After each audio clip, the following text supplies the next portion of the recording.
मिस्त्री ताहिर सपरा एक बहादुर और दुलेर शख्स के तौर पर जाना जाता था। वो रोजमर्रा की जिंदगी में किसी से खौफ खाने वाला नहीं था।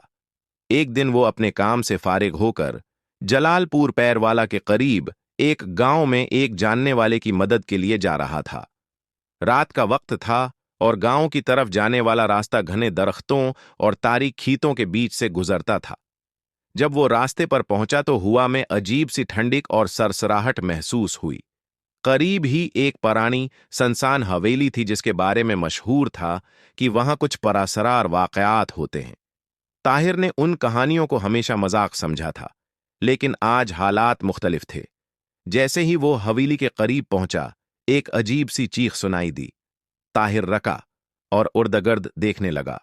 अचानक हवेली के अंदर से रोशनी की झलक नजर आई, हालांकि वहां कोई रहता नहीं था। हौसला करके ताहिर ने सोचा कि अंदर जाकर देखे। दरवाजा खुद ब खुद खुला और अंदर एक सर्द और परासरार माहौल था।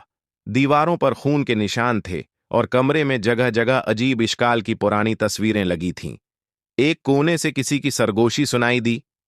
कौन हो तुम? यहां क्यों आए हो? ताहिर ने आवाज की समझ देखा तो एक पुराना आईना था।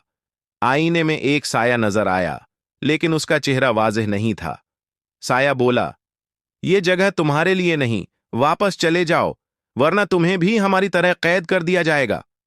ताहिर ने हिम्मत करके जवाब दिया, मैं किसी से डरता नहीं, बताओ तुम कौन हो?